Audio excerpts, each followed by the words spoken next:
In Guatemala, every December 7th, they have a ceremony known as the Burning of the Devil, where residents of that country burn an effigy of the devil to ward off evil spirits before Christmas. It's a centuries-old tradition.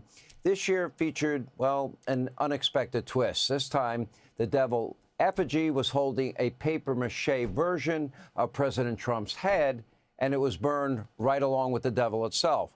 Looks like Trump Derangement Syndrome now has gone international. And the biggest exporter has to be none other than Rosie O'Donnell, who, after fleeing the country to Ireland after Donald Trump's victory, is now being described by the Washington Post as, quote, living in exile, life in exile for Rosie. And while these are pretty wild examples, we can all think of people in our own lives who definitely suffer from TDS, and we might be seeing a lot of them over the holiday season. Some of you might have suffered over Thanksgiving, throwing some turnips, maybe mashed potatoes, maybe a turkey leg. I don't know. How do you handle it? Anyway, we asked psychotherapist Jonathan Alpert, if this was not very real, I wouldn't have had 1 million people before Thanksgiving calling into my radio show worried how they would deal with their crazy relatives that can't stand the sight of them because they like Donald Trump. Any advice? You're the professional. Well, and Sean, I wouldn't have had dozens of patients seeing me before Thanksgiving and dozens of patients seeing me now before the December holidays with that very concern. And what we have here is, in the old days, not too long ago, people would have disagreements, families would disagree on politics, but now people have become hardened and they're characterizing their uncle or their cousin, and they see that person as bad or flawed or evil. So this is really concerning to me as a therapist if we're at the point where people are cutting people out of their lives just because of how they voted or if they like Trump or Kamala Harris or Joe Biden.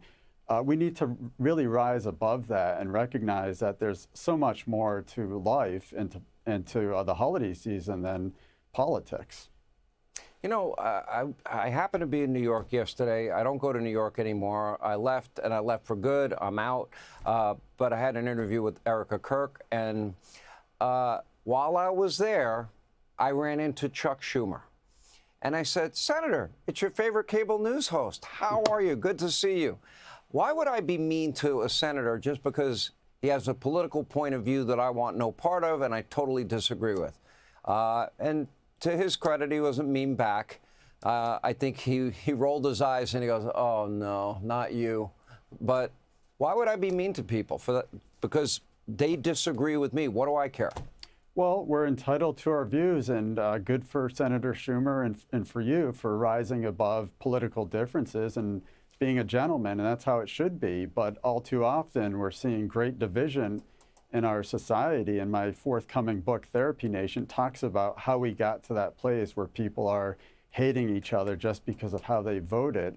And we really need to get back to a time when people from different sides of the aisle could get along. There used to be a time when you could put a sign in your front yard for Bush or Clinton, but you could still be friends with that neighbor of yours. And we really need to try to get back to that time. I think that time is long since passed, unfortunately. And I did say, Senator, you chased me out of here, meaning the state chased me out. And I'm sure you think that's a good thing. He said, actually, I don't. Because it's not a good thing for New York that people that contribute to the economy, and that's hardworking people in any field, you lose that tax base, and guess what? You run out of spending other people's money. Well, we'll see what happens under Mamdani. Yeah, it's going to get worse. There you go. I just told you. Good luck dealing with those people in therapy. They couldn't pay me enough money to listen to the complaints. Anyway, thank you. We appreciate it. I'm Steve Doocy. I'm Brian Kilmeade. And I'm Ainsley Earhart. And click here to subscribe to the Fox News YouTube page to catch our hottest interviews and most compelling analysis.